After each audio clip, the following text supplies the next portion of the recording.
Le centre de ces passages, c'est de nous montrer les troubles de notre héros, la réalité de la souffrance suprême et vicaire de Christ. Comment ça se fait que notre héros qui a triomphé contre les maladies qui se sont présentées devant lui, qui a chassé les démons, qui a opéré des miracles, qui a multiplié les pains, c'est Jésus, toujours triomphant, capable même de dormir au milieu d'une tempête. C'est lui qui nous parlait comme commandement en disant « Ne soyez pas anxieux ». Comment ça se fait? C'est Jésus qui est convaincu du caractère paternel du Père, qui a décrit les caractères de chrétiens comme les bienheureux et qui a montré en vie des gouvernances parfaites de ses émotions.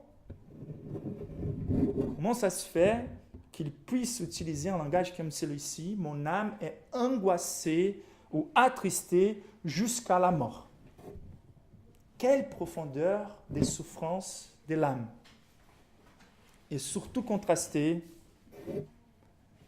par cette progression des marques qui nous montre vraiment Dieu souverain sur les circonstances de la mort de Christ, Jésus omniscient et résolu envers sa mort, mais ces moments de fragilité de la nature humaine de Christ nous montrent la réalité de sa souffrance suprême à notre place. Et donc,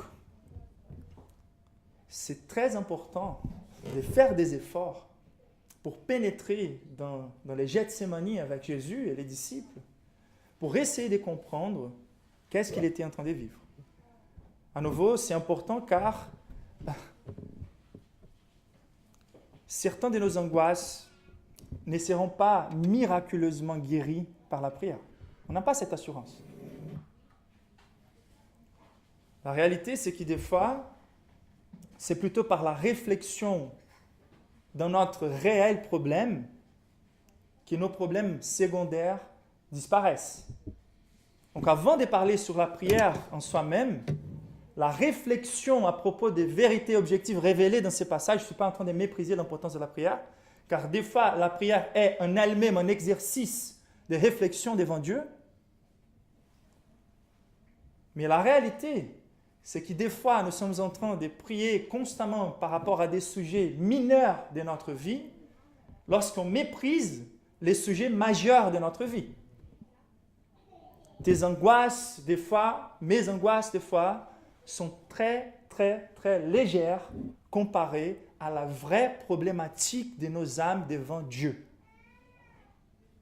Et lorsque nous voyons dans notre profonde misère la contemplation de l'abomination de nos péchés et la contemplation de la culpabilité de nos péchés, les jugements qui nous attendent, si nous nous voyons délivrés de cela, c'est clair que la vie sera beaucoup plus légère. Il nous faut mettre les choses en perspective. Donc rien que la contemplation des raisons ou de la source de la souffrance de Christ peuvent nous faire avoir nos problèmes disparus dans nos yeux. C'est pour cela que les apôtres ont pu, après ces moments de fragilité, traverser tous les sorts des difficultés.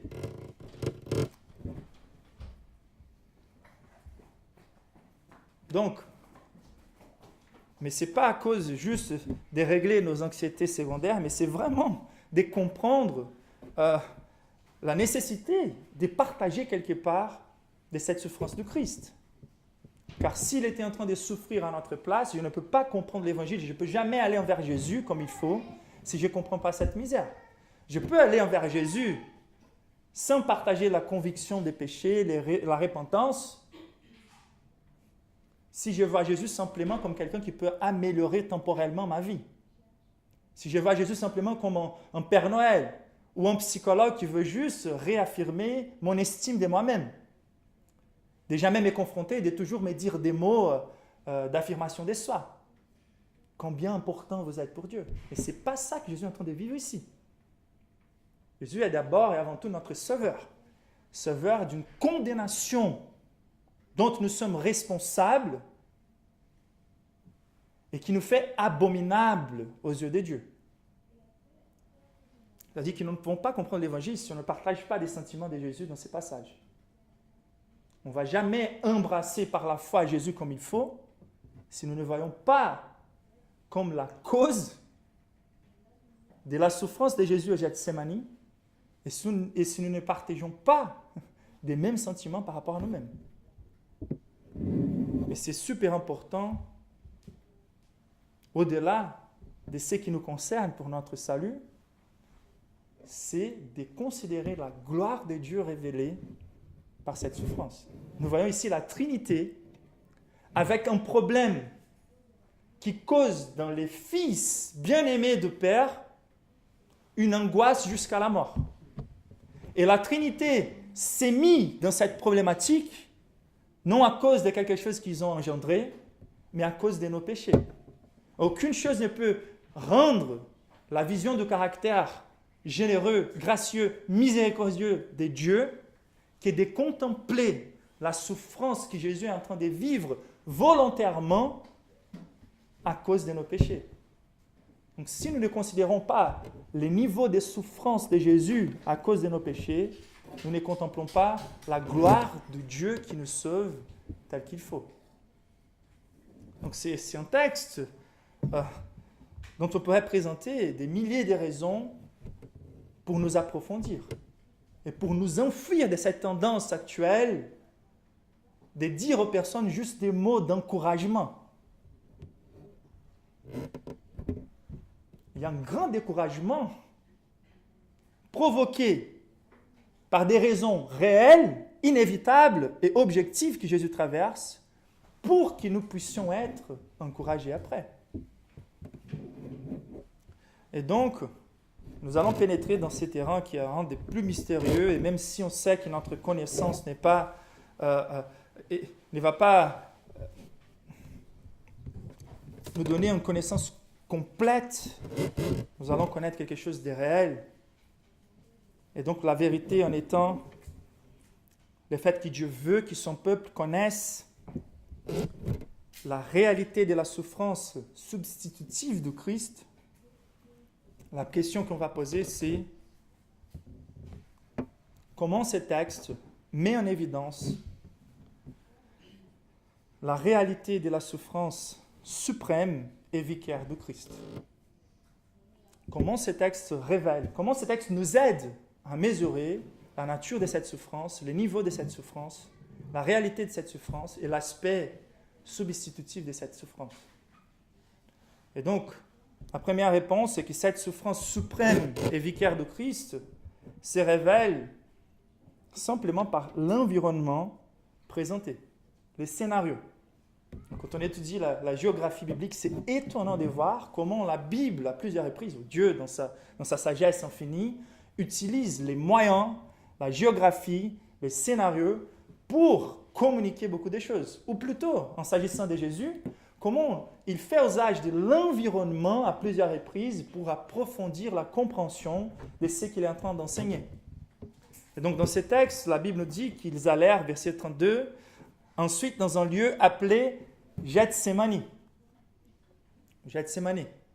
Et dans les Gethsémani, la Bible nous donne d'autres informations qu'il s'agissait, par Jean même, il s'agissait d'un lieu, d'habitude ils allaient pour prier ou peut-être pour se reposer. C'est pour ça aussi que même si on voit les disciples endormis, cela nous révèle le fait que le ministère de Jésus était chargé. C'était une nuit très longue, on se rappelle très bien. On a eu les prédictions des trahisons, on a eu la Sainte Seine, on a eu la prédiction de l'abandon des disciples, on a eu les chapitres 13 à 16, les plus glorieux sermons de Jésus, des 13 à 16 des Jean. Ce sont tous les discours, les lavages des pieds, etc. C'est tous les contextes-là qui se passent dans la même nuit. Institution de la Sainte Seine, célébration de la dernière Pâque, des glorieux enseignements de Christ et des informations qui chargeaient en fait la pensée et l'esprit des disciples. Et donc quand ils rentrent dans ces lieux-là pour faire une petite pause pour la prière, c'est naturel que les disciples, comme d'habitude, peut-être prennent ce temps-là pour se reposer. Pas les lieux les plus confortables, mais quand même agréables. Et c'est peut-être une propriété dans des disciples de Christ. L'hospitalité ici présente aussi. Mais le plus intéressant, c'est la mise en emphase du terme. Et c'est que Jésus a choisi de vivre dans ces contextes. Ou c'est que Jésus a inévitablement vécu dans ces contextes. Et la réalité, c'est que Jésus conduit ses disciples dans les Gethsémani et il exige de ses disciples une posture différente de celle qu'ils étaient peut-être habitués. Là, ce n'est pas un moment de reposer, même si c'est tard la nuit, c'est un moment de veiller et de prier. Mais intéressant, c'est que c'était un jardin qui était un pressoir d'huile, d'olive. Donc, Gethsémani, ça veut dire les pressoirs d'olive. Et donc, même si on ne peut pas devenir avec les risques d'être allégorique dans nos interprétations, mais par rapport aux choses que Jésus vit dans ces contextes, il y a une harmonie parfaite dont on ne peut pas oublier. On peut se rappeler de Pierre, lorsqu'ils sont à Césarée de Philippe, et qui demandent « Qui vous dites que je suis ?» Tu es le Christ, le Fils de Dieu vivant. Et là, Jésus va changer son nom et tu es Pierre. Car il y avait un mur géant, des rochers autour d'eux. Et c'était cette image-là que Jésus a voulu utiliser pour communiquer à Pierre comment, sur cette déclaration, l'Église serait bâtie. On peut penser à d'autres passages, comme on a étudié les cas de figuier, qui représentaient la religion juive, qui avait toute une promesse de produire les messies, mais même en ayant tous les systèmes, toutes les feuilles, tous les privilèges, ne produisaient pas un fruit de reconnaissance que Jésus était le Messie. Et donc Jésus va dessécher ces figuiers. Donc on voit à plusieurs reprises dans la Bible la manière dont la géographie est utilisée pour communiquer quelque chose de profond. Et donc Dieu utilise les Gethsémani pour nous communiquer cette pression sur l'âme de Jésus. Il était en train de vivre ces pressoirs. Certains vont même lier les 3 sections des prières aux 3 processus dont il fallait écraser les olives pour qu'elles produisent son fruit. Et donc, plus Jésus prie, il prie plus instamment, plus il est convaincu de ce qu'il va faire face, à point que son âme est tellement sous pression qu'elle produit même, comme nous l'a dit Luc, les jus de son sang précieux. Il va transpirer du sang. C'est étonnant de voir comment dans ces contextes, rien que par l'environnement, nous sommes en train de contempler la pression sous laquelle l'âme de Jésus était à cause de nos péchés. Une souffrance réelle, profonde et étonnante. Donc les pressoirs d'olive. Et on voit aussi la souffrance suprême et vicaire de Christ se révélant par l'expression de son besoin de soutien. Cela s'exprime surtout par la prière, mais la manière dont il va prier. Donc, Jésus, verset 32, la deuxième partie nous dit, « Et Jésus dit à ses disciples, asseyez-vous ici pendant que je prierai. » Et il prit avec lui Pierre, Jacques et Jean, et il commença à éprouver de la frayeur et des angoisses. Et il demande à eux ensuite, au verset 34, « Restez ici et veillez. » On se dit que même si Jésus s'éloigne un peu de ses disciples, les 3, il avait besoin quelque part de soutien de l'Église, ces 12-là. Et si Jésus a eu ces besoins, c'est une manifestation des manques de sagesse et d'orgueil même, lorsqu'on veut plutôt cacher nos angoisses et nos fautes de l'Église, au lieu de chercher l'aide de l'Église dans les contextes de notre fragilité. Jésus lui-même, qui avait besoin du soutien de la compagnie et qui avait besoin de la prière de l'Église, surtout des plus proches. Pierre, Jacques et Jean, ses amis plus proches. Et il avait besoin de leur prière. C'est un besoin réel qui veille et qui prie. Et même si Jésus va s'avancer, car aucune prière de l'Église ne remplace les besoins de notre prière devant Dieu personnel, il va s'éloigner un peu plus, mais à la distance de la capacité d'écoute des disciples. De jeter une pierre, c'est la distance nous révélée par Luc. Mais c'est pour garder, en fait, dans cette crise d'angoisse, de garder les disciples accessibles pour le soutien de son âme. Mais la prière, c'est la manifestation la plus claire de besoin d'aide de Jésus. Et ça veut mettre en évidence la véracité la réalité du fait que Jésus, même si 100% Dieu, déjà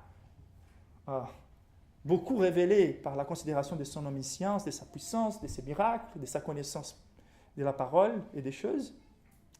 Mais maintenant, c'est l'emphase sur sa fragilité humaine. C'est pour ça qu'il va dire, l'esprit il est prêt, j'ai claire conviction de quelle est la volonté de Dieu, mais la chair elle est faible.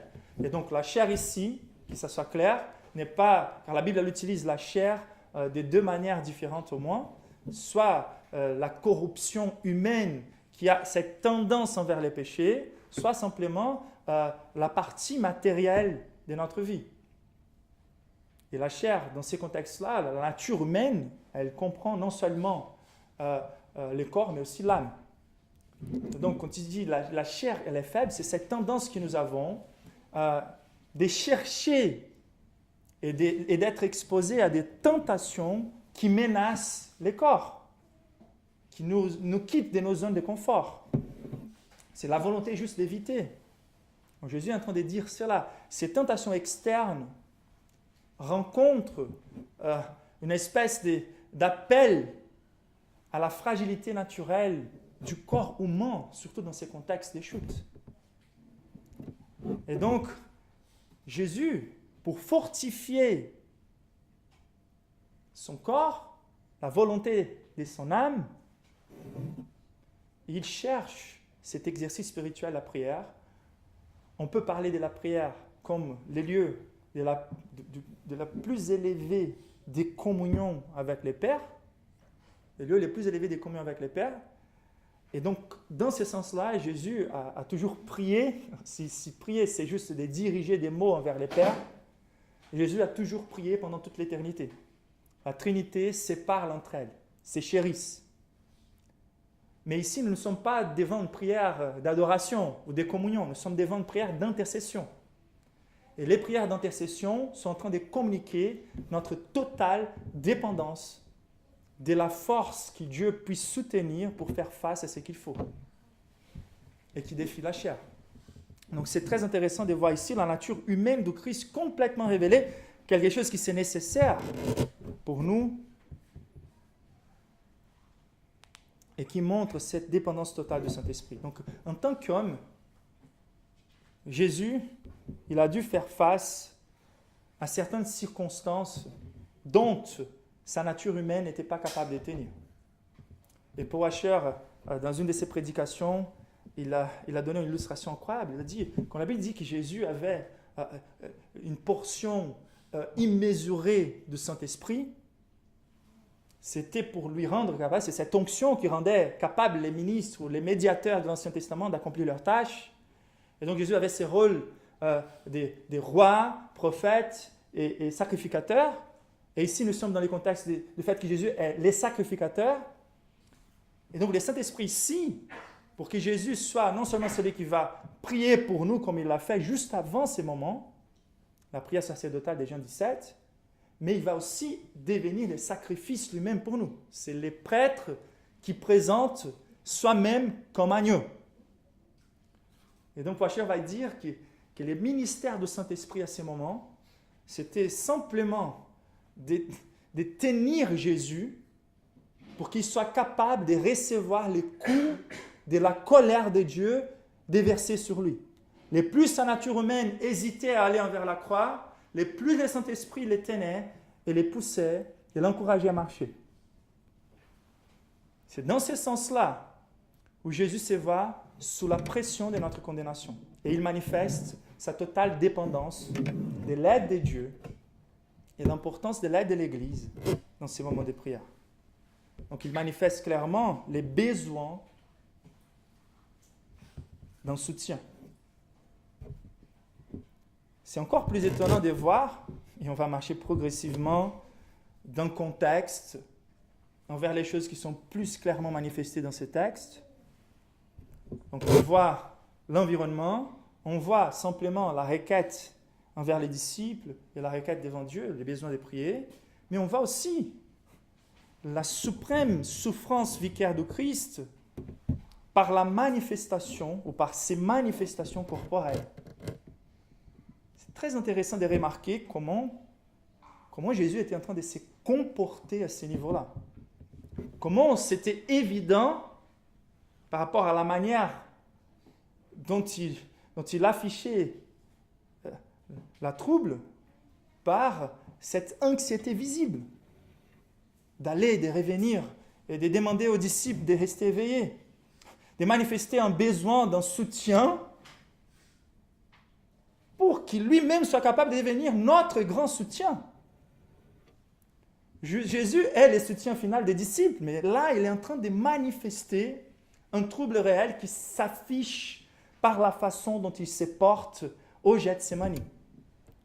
Mais c'est étonnant de penser que notre péché, notre culpabilité a provoqué ce type de réaction d'un Dieu incarné. Verset 35 nous dit, « Puis ayant fait quelques pas en avant, il se jeta contre terre et pria que s'il était possible, cette heure s'éloignât de lui. » Donc, il s'éloigne des disciples et après il va revenir, il va s'éloigner à nouveau et il va revenir. C'est pour ça qu'il a considération du fait que Jésus nous pardonne de toutes nos fautes, sans considérer la souffrance que nos fautes ont provoquée en lui.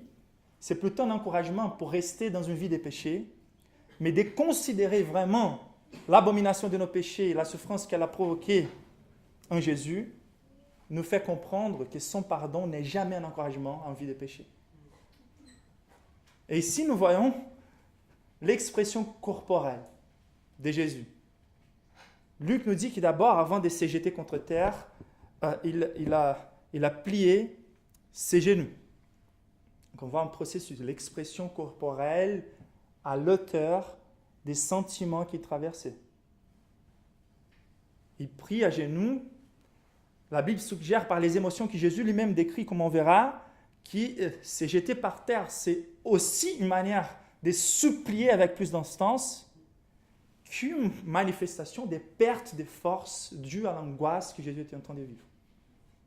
Donc Jésus affaibli corporellement à cause de cette pression sur son âme.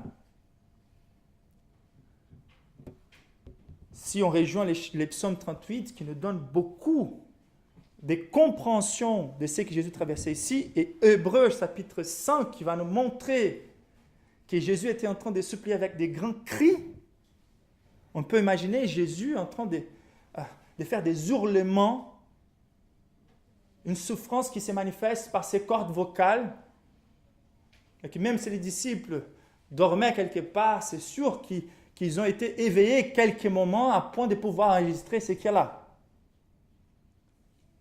Mais c'est très intéressant de voir à genoux, tomber par terre, sans force, des hurlements, une pression si tant puissante sur son âme que son corps même arrive, comme Luc nous l'a dit, à produire une transpiration avec des gouttes de sang. La médecine peut expliquer cela par un type de maladie dont une dépression jusqu'à point de mourir peut provoquer une dysfonction corporelle. Mais c'est intéressant de voir ici comment le corps de Jésus était un véhicule honnête, un véhicule authentique de ses affections. Donc, par l'expression corporelle, notre Sauveur, notre bon berger, il était en train de gémir, de gémisser, ouais, de gémir et de lutter. Ça nous donne l'image vraiment de Jacob luttant contre Dieu, en fait. Ça nous donne cette image-là de cette lutte des deux envies en Christ, une envie bien sûr soumise à l'autre, mais une souffrance réelle qui lui fait faire cette requête envers Dieu. Et c'est intéressant de voir le niveau de souffrance. Quelqu'un a déjà dit, c'est l'enfer lui-même qui est venu rencontrer Jésus au Gethsémani. C'est ça qu'il était en train de traverser. Et donc il nous faut avancer, car même si le corps, il doit être, et il peut être un véhicule légitime aux affections, et malgré le fait que nous n'avons pas la capacité de faire cela toujours, des fois on supprime nos émotions, on ne veut pas les montrer, des fois on ne répond pas de la façon appropriée aux circonstances, mais la réalité dans les cas de Christ, c'est qu'il était en train de manifester par son corps une situation de son âme. Donc les textes nous montrent davantage la souffrance de Jésus, suprême et vicaire, non seulement par l'expression corporelle. Vous voyez, les mensonges dans notre cas peut être qu'on peut facilement manipuler nos corps pour faire semblant que nous avons une émotion ou l'autre. Mais la compréhension biblique du fonctionnement de la psyché humaine ou de l'être humain, c'est qu'il est correct, c'est que notre corps soit un véhicule authentique de nos sentiments. Et ici, nous voyons qu'est-ce qui provoquait cette expression corporelle. Et ce sont les affections de Jésus qui nous révèlent la souffrance suprême et vicaire de Christ. Versets 33 et 34. Il prit avec lui Pierre, Jacques et Jean, et il commença à éprouver quelques émotions, de la frayeur et des angoisses. C'était quelque chose d'évident, dont les disciples ont identifié comme la frayeur et l'angoisse. Et ensuite, le verset 34 nous dit « Mon âme est triste jusqu'à la mort, restez ici éveillé. » Donc Jésus lui-même va prendre une phrase pour décrire lui-même ses sentiments, ses émotions. Déjà, le terme frayeur, dans l'origine, c'est quelque chose qui veut communiquer une sorte d'étonnement devant la proximité de quelque chose futur. C'est un aspect surprenant par rapport à sa mort que Jésus n'avait pas encore éprouvé. C'est-à-dire, on a déjà vu ça, il a prédit, il ne connaissait pas les Écritures, mais il n'avait jamais vu si proche. Et c'est pour ça que c'est une souffrance authentique, un étonnement, une surprise dans un aspect émotionnel, la proximité de sa mort. C'est d'expérimenter cette souffrance soudaine par un choc. Jusque-là, il était convaincu, et il était bien disposé, il marchait vers la croix. Et quand il s'approche de la croix, il nous révèle pourquoi on ne peut jamais se vanter en avance de notre capacité de traverser certaines circonstances, ou de juger d'autres qui ont été affaiblis en traversant certaines circonstances que nous n'avons jamais traversées. Vous voyez les petites nuances qui nous montrent déjà la différence entre Pierre et Jésus. Et ici, nous voyons en Jésus que même s'il était assuré de sa résurrection, n'avait jamais expérimenté ce type soudain, surprenant, choquant des frayeurs. C'est une réalité très sévère qui arrivera dans un futur proche. Mais il a aussi éprouvé des angoisses. Et le terme dans l'original veut communiquer l'idée des troubles, des perturbations, d'affliction. C'est quelque chose qui est si douloureux au niveau de notre âme, au niveau de nos émotions. C'est tellement douloureux que cela commence à gêner notre capacité de raisonner de façon claire. C'est étonnant en fait. La prière de Jésus, elle est magnifique car elle est remplie de convictions par rapport à l'inévitabilité des choses qu'il va traverser, mais elle montre aussi une hésitation légitime qui révèle ces troubles provoqués par ses affections. Il a été rempli d'angoisse. Il a été troublé. Et donc, par là, nous comprenons aussi cette hésitation étonnante de Jésus par rapport à quelque chose qu'il avait prédit à plusieurs reprises. Et c'est par la prière aussi, comme on verra, qu'il va commencer à réfléchir clairement et reprendre le gouvernement de ses affections par les convictions révélées par la parole et qu'il connaissait très bien. Mais c'est très intéressant de voir ici déjà l'authenticité de cette émotion, des perturbations, d'angoisse, des difficultés de raisonner clairement.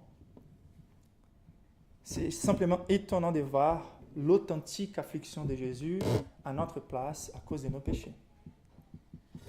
Ensuite, Jésus va dire cette déclaration incroyable, « Mon âme est triste jusqu'à la mort ». Ça nous rappelle un peu les prières des psaumes. « Pourquoi es-tu abattu, ô mon âme ?» Ce sont des expressions très similaires, très pareilles. Et comme dans la prière de Jésus, cette angoisse de l'âme donnera lieu à l'espoir. Espère en Dieu. Tu vas encore les louer. C'est peut-être une prédiction de ce que Jésus est en train de vivre ici. Mais nous sommes encore dans les moments de l'âme abattue. Mon âme, c'est-à-dire la source de mes émotions, la source de mon être, elle est triste. Et ces termes-là, triste, n'apportent pas que les substantifs, mais apportent aussi les termes d'intensité. Et ça veut dire, elle est complètement ou pleinement attristée. Ça veut dire que je cherche d'autres sentiments dans mon âme, mais la seule chose que je trouve, c'est la tristesse. Je cherche d'autres sentiments dans ces moments dans mon âme, mais la seule chose que je trouve, c'est cette souffrance. C'est l'âme remplie de tristesse. Et si Jésus a pu vaincre ça, il est la seule racine dans laquelle nous pouvons trouver aussi la délivrance pour ces circonstances. Et sommes-nous qui ont provoqué en Jésus les remplissements des tristesses de son âme. Nous sommes les coupables. La manière dont on vit, les choses envers lesquelles nous avons nos affections, notre manière de régner Dieu, d'abandonner Dieu, notre manière de pratiquer l'idolâtrie, de mépriser la centralité de Dieu dans nos vies, on peut ramasser tout ça dans les causes, dans les provocations de cette tristesse d'âme en Jésus et qui devrait nous attrister de façon pareille.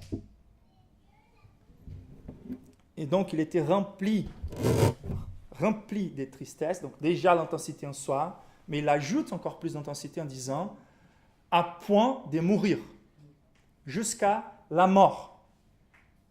Donc, ça peut être la cause, la description de sa souffrance, ça veut dire ça commence ici, ma souffrance vicaire, et elle va jusqu'à la mort.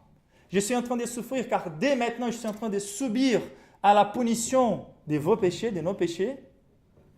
Mais c'est une description de l'émotion présente aussi.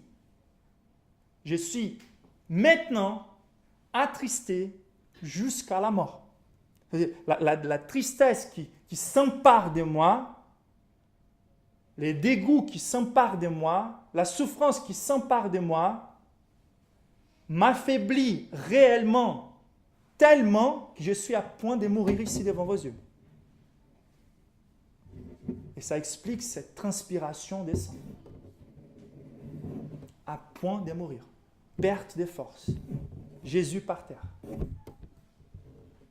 À cause de nos péchés. Mais la question qu'on doit se poser ici, déjà, c'est de nous rappeler que la foi chrétienne n'est jamais authentique s'il n'y a pas d'affection. Ceux qui sont orgueilleux lorsqu'ils disent mon culte, le culte à mon église, il est parfait. Pas de manifestation d'émotion, vous savez. Les personnes se contrôlent. La réalité, c'est que nos affections, nos manifestations d'affection peuvent varier, mais elles doivent être présentes. C'est étonnant de considérer ici comment les affections du Christ sont conditionnelles pour les saluts. La souffrance de Jésus est réelle car il était en train de répondre avec ses affections à la réalité de notre condamnation.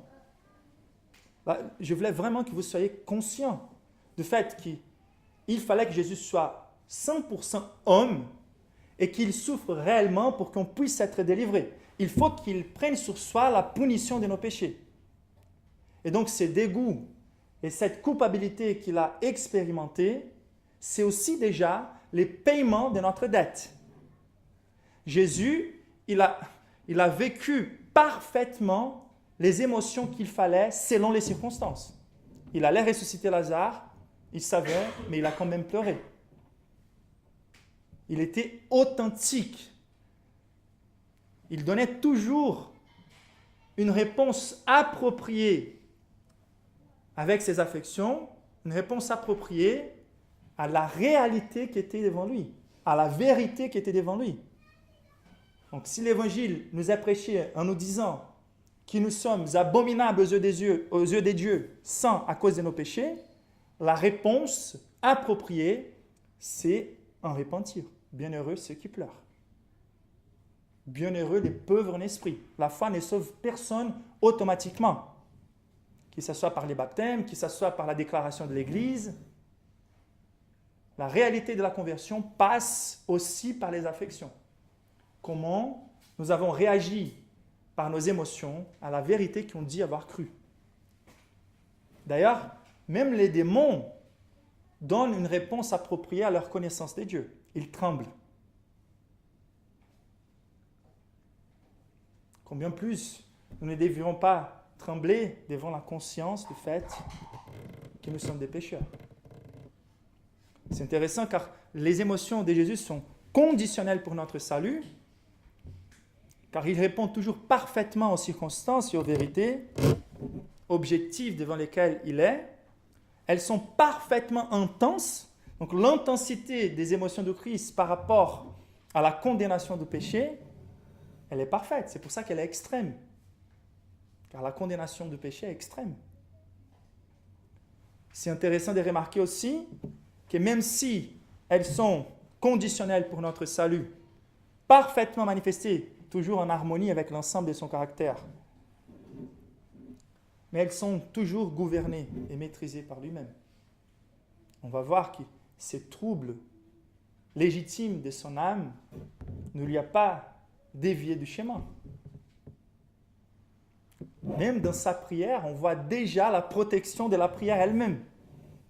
Toutefois, ta volonté soit faite, si possible. C'est une prière conditionnelle. Mais la prédisposition est toujours de se soumettre à la volonté de Dieu. Donc c'est très intéressant de voir ici comment Jésus est en train de gouverner et de maîtriser ses émotions. Jésus ne joue pas avec nos sentiments. Il ne peut que nous sauver corps, âme et esprit, car il a accompli une rédemption avec l'ensemble de son être. Et la question qu'on doit se poser maintenant, c'est de progresser encore plus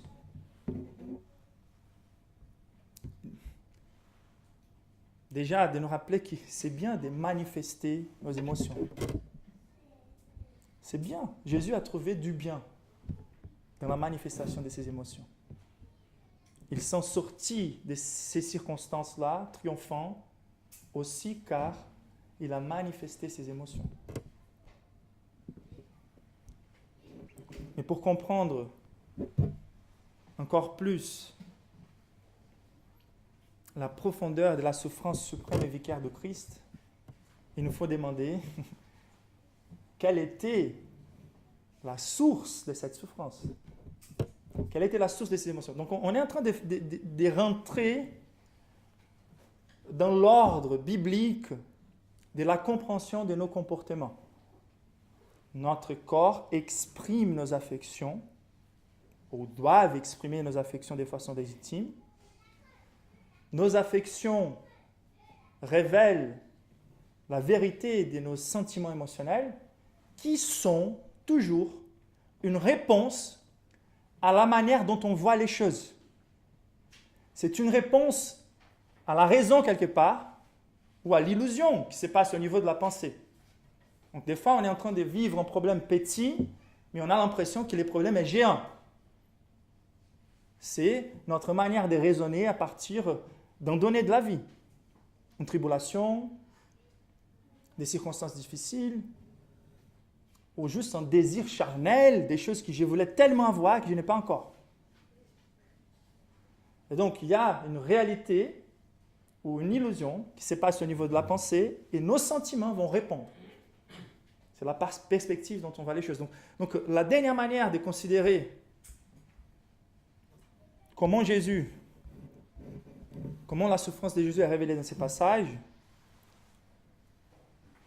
c'est par la manière dont il affiche une connaissance objective et appropriée de la nature et de la proximité de sa souffrance vicaire. Vous voyez, Jésus il était en train de prédire toutes les choses qui allaient se passer avec lui. Il était en train de contempler la dernière Pâque. Il était en train de se rappeler que tout ce qui va se passer, c'est écrit. Le contexte qui nous amène au Gethsémani, c'est un contexte où Jésus veut rassurer à plusieurs reprises les disciples que son heure s'approche. Jésus avait la connaissance parfaite, biblique de ses souffrances. Et Jésus, en tant que Dieu lui-même, connaissait l'aspect abominable du péché.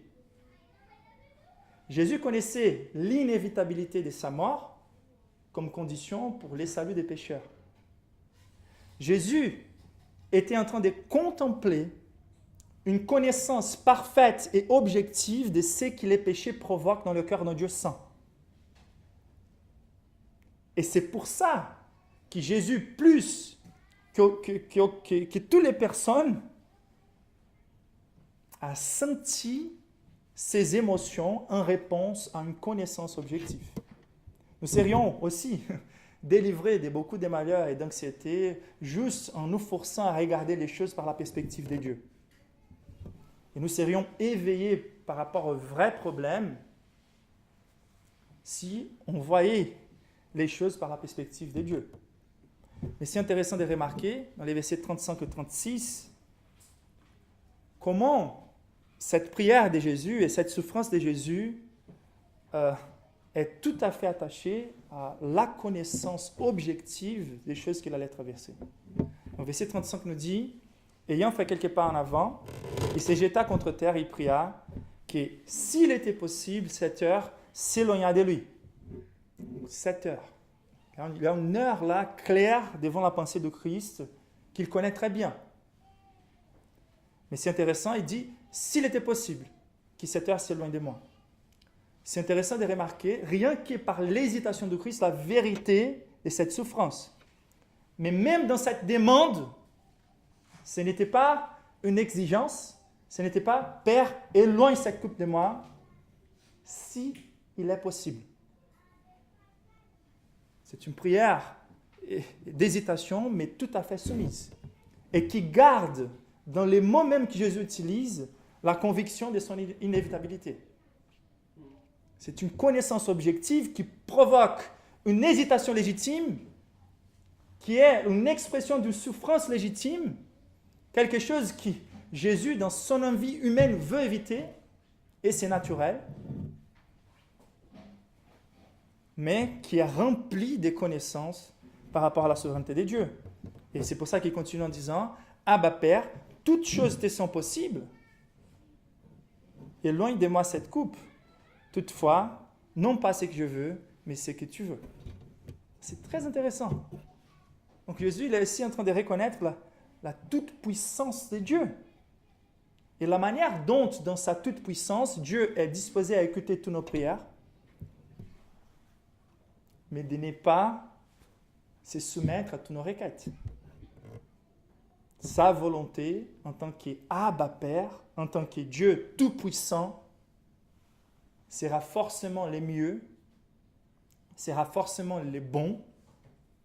Et c'est pour ça que Jésus est disposé, même s'il fait une demande légitime, il est disposé à se soumettre. Mais ce qui nous étonne dans ces passages, ce sont ces deux termes-là, heure et coupe. Pendant tout son ministère, Jésus a évoqué la notion de l'heure en disant « mon heure n'est pas encore arrivée ». La Bible utilise ces termes soit pour communiquer l'heure de la manifestation de l'advent, de la mort du Christ, l'accomplissement de la mission du Christ, ou l'heure du jugement final.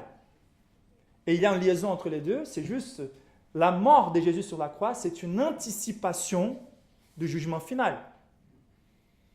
Et Jésus savait que l'heure était très proche. Donc, pensons ensemble. Il descend du ciel pour accomplir cette mission. Dieu, pendant toute l'histoire, promet qu'il va accomplir cette mission. Jésus, pendant tout son ministère, promet qu'il va accomplir cette mission. Et maintenant, comment interpréter si possible? C'est sûr que c'est juste la légitimité de cette souffrance. Ce n'est pas pour mettre en évidence une limitation dans la toute-puissance de Dieu, c'est juste pour mettre en évidence la légitimité de la souffrance de Christ. Et c'est intéressant, car lorsqu'il parle de cette heure qui s'approche, il est en train de parler de sa souffrance vicaire.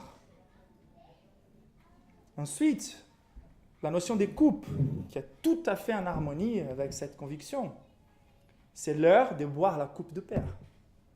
La Bible dit à plusieurs reprises dans l'Ancien Testament, en Apocalypse, que cette coupe-là, c'était une coupe de malédiction.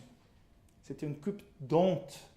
C'était une coupe de boire la coupe de la colère sans mélange de Dieu et de la boire complètement. On se rappelle très bien, c'est comme si nos péchés, les péchés de toute l'humanité étaient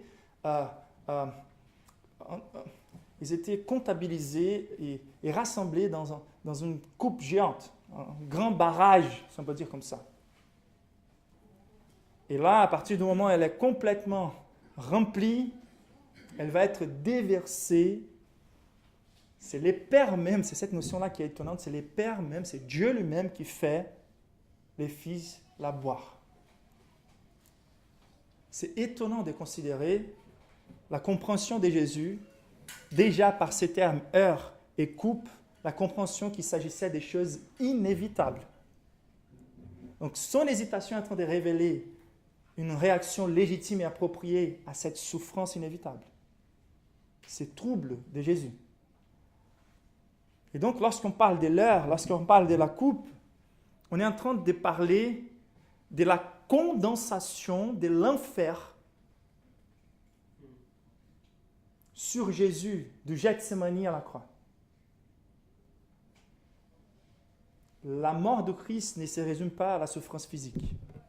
Ce qu'il était en train d'apporter ici au Gethsémani était infiniment plus lourd que cette croix. Les bois en soi n'étaient pas les poids les plus difficiles à apporter. Ici, nous sommes devant les poids les plus difficiles à porter. C'est la souffrance de l'ensemble de l'être du Christ en voyant les déversements de la colère de Dieu sur lui. Donc d'abord, elle représente la punition des péchés de l'humanité. C'est la punition de nos péchés. Et c'est intéressant quand lorsque Jésus dit « toutes les choses te sont possibles », Jésus est en train de reconnaître la toute-puissance de Dieu. Donc imaginez-vous, dans les cadres de la compréhension de Jésus, il est devant un Dieu qui est parfaitement amour, un Abba Père, un Dieu 3 fois saint, qui pour cela doit punir les péchés et l'injustice, qui pour cela doit préparer une colère, un calice de colère pour déverser sur l'humanité.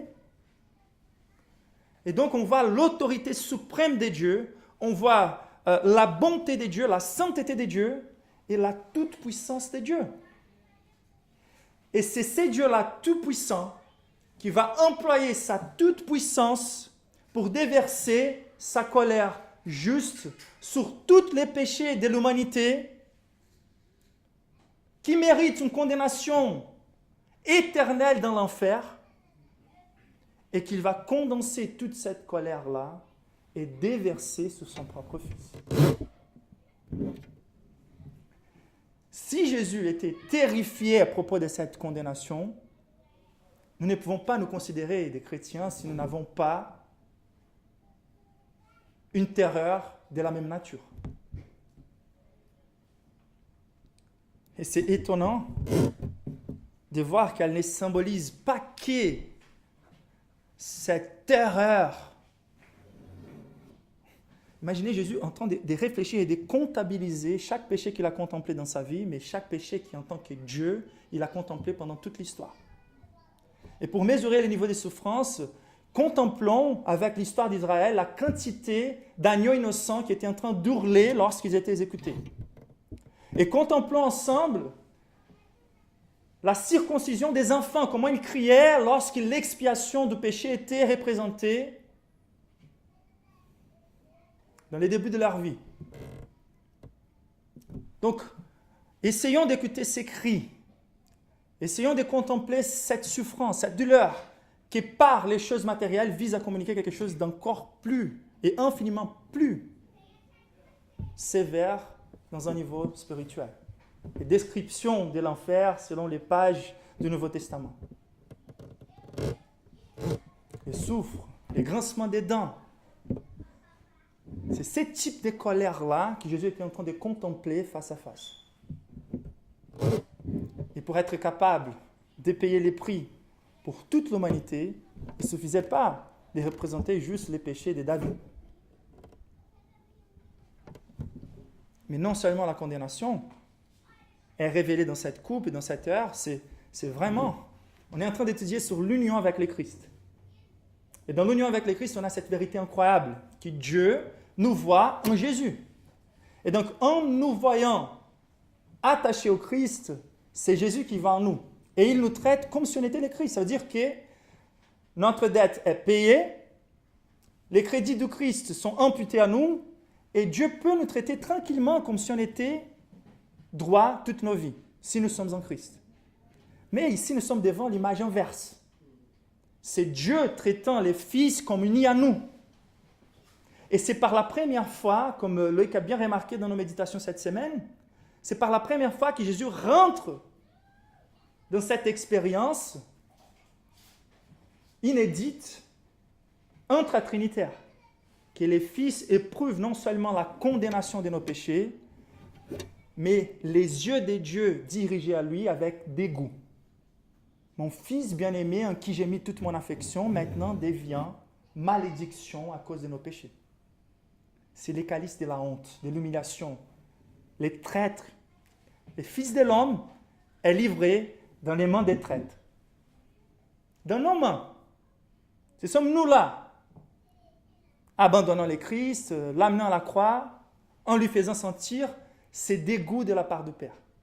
C'est pour ça que nos affections ne peuvent jamais rester sur la terreur de la condamnation de l'enfer, car même un chrétien peut arriver jusque-là, mais il faut qu'on voit les dégoûts de nos péchés par la perspective d'un Dieu qui est un Abba Père.